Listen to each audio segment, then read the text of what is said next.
boys and girls, it's Miss Allie from the library and her friend, the little blue dragon, sitting here in the library, taking time out from tidying the bookshelves to read you a story. Now, can you see we've got some friends with us today? Who are they? It might be a clue to one of the stories that we're going to read. It's also a very special time of year, and you might be able to guess what time of year it is by what the little blue dragon is holding. So can you guess? Can you work that out? Maybe tell your teacher. Okay, so a bit of a clue there. Anyway, let's look at our friends that we have with us today. And then you can see if you can use your imagination to guess what the story might be.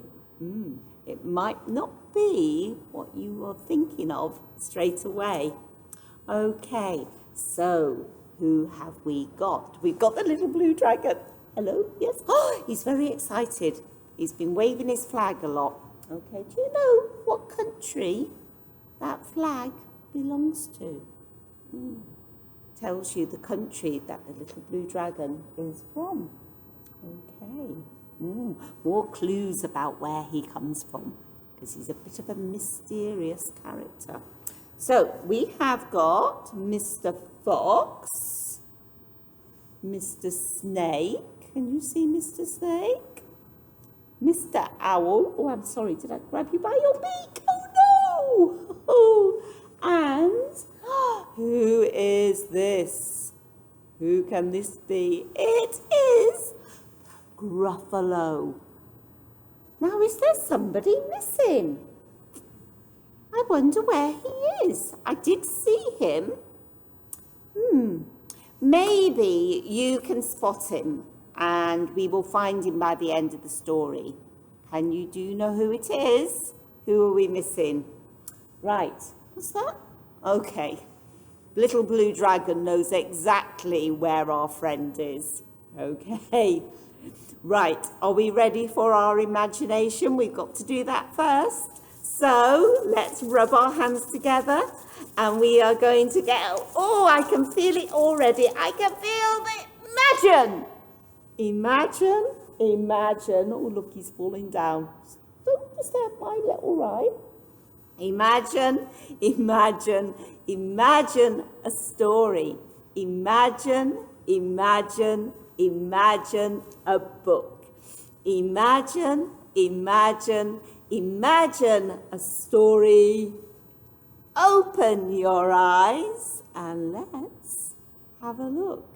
Have you spotted our little friend yet? The one remaining character that we're looking for? In fact, really, probably one of the most important characters in the story. Anyway, let's have a look at the book.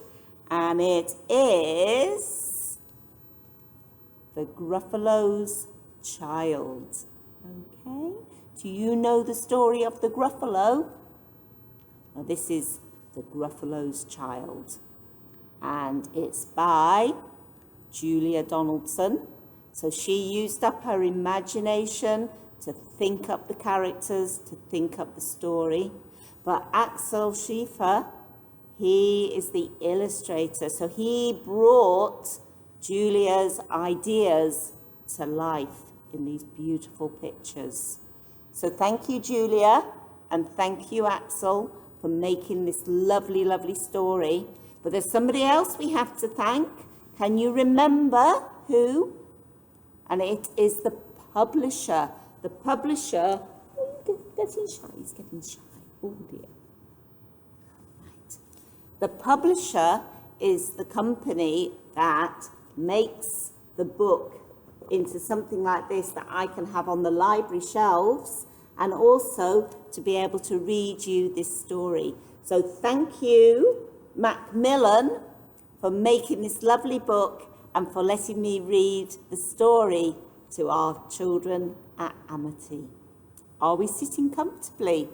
Are you guys sitting comfortably? You keep falling over. I still don't know where... Who is it?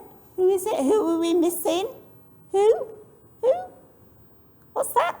The mouse. I haven't seen the Mouse. What's that? What? What? He's behind me. Is that what you're saying? Hey? He's behind me. Oh, there you are. You knew all the time, didn't you? Hello, Mr. Mouse. Right. Are you ready? Are you steady? Let's get comfy and I will begin. Can we all see it? I'm hiding the mouse because he played a trick on me. The Gruffalo child. So, the Gruffalo said that no Gruffalo should ever set foot in the deep, dark wood. Why not? Why not? Because if you do, the big, bad mouse will be after you. I met him once, said the Gruffalo. I met him a long, long time ago. What does he look like? Tell us, Dad. Is he terribly big and terribly bad? I can't quite remember, the Gruffalo said. Then he thought for a minute and scratched his head. The big bad mouse is terribly strong, and his scaly tail is terribly long. His eyes are like the pools of terrible fire, and his terrible whiskers are tougher than wire. Oh, gosh. Look at that.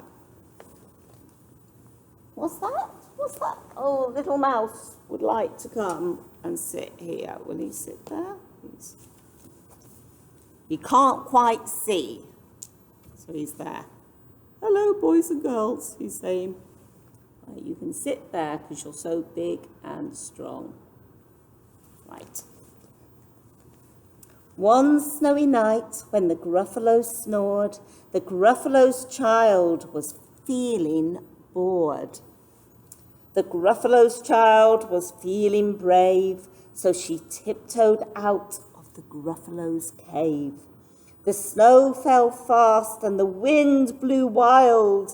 Into the wood went the Gruffalo's child. There we go. Aha! Oh, a trail in the snow. Whose is this trail and where does it go? A tail poked out of a log pile house. Could this be the tail of the big bad mouse? So whose tail do you think it is? Can you guess? Out slid the creature. His eyes were small, and he didn't have whiskers. No, none at all. You're not the mouse. Not I, said the snake. He's down by the lake, eating Gruffalo cake. The snow fell fast, and the wind blew wild. I'm not scared, said the Gruffalo's child. Ha-ha! Oh, marks in the snow. Whose are these claw marks and where do they go? Two eyes gleamed out of a tree-top house. Could these be the eyes of the big bad mouse? Down flew the creature. His tail was short, and he didn't have whiskers of any sort. You're not the mouse. Twat-twat, not I. But he's somewhere nearby, eating Gruffalo pie. The snow fell fast and the wind blew wild. I'm not scared, said the Gruffalo child. Ha-ha! Oh, a track in the snow. Whose is this track and where does it go? Whiskers at last and an underground house. Could this be the home of the big bad mouse. Who do you think it is? Oh, who could it be? Out slunk the creature. His eyes weren't fierce, his tail wasn't scaly, and his whiskers weren't wiry. You're not the mouse. Oh no, not me. He's under a tree drinking Gruffalo tea. It's all a trick, said the Gruffalo's child, as she sat on a stump where the snow lay piled. I don't believe in the big bad mouse. But here comes the little one out of his house. Not big, not bad, but a mouse at least. You'll taste good as a midnight feast. Let me see. The mouse, is that you? Wait, said the mouse, before you eat, there's a friend of mine that you ought to meet. If you'll let me hop onto a hazel twig, I'll beckon my friend, so bad and big. The Gruffalo's child unclenched her fist, the big bad mouse. So he does exist. The mouse hopped into the hazel tree. He beckoned and said, just wait and see. I wonder what he's going to do. Because he's a very clever mouse, aren't you? You're a very clever mouse. Out came the moon. It was bright and round. A terrible shadow. And we see the shadow. And who's making the shadow? A terrible shadow fell on to the ground. Who is this creature so big, bad and strong? His tail and his whiskers are terribly long. He carries a nut as big as a boulder. The big bad mouse, shouted the Gruffalo's child. The mouse jumped down from the twig and smiled. Aha! Oh, prints in the snow. Whose are these footprints and where do they go? The footprints led, oh, here he comes. Is that you? The footprints led to the Gruffalo's cave, where the Gruffalo child was a bit less brave. The Gruffalo child was a bit less bored. And the Gruffalo snored and snored and snored. There we go. That was a nice story, wasn't it? Although I think that mouse actually got the better of you all again.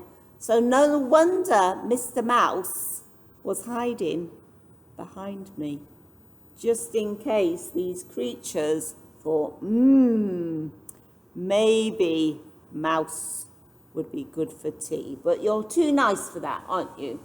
You're all vegetarians. Right. Okay. Did we enjoy that story, boys and girls? Because it's time for us to say goodbye. It's goodbye from me, goodbye from the little blue dragon, and goodbye from the cast of the Gruffalo.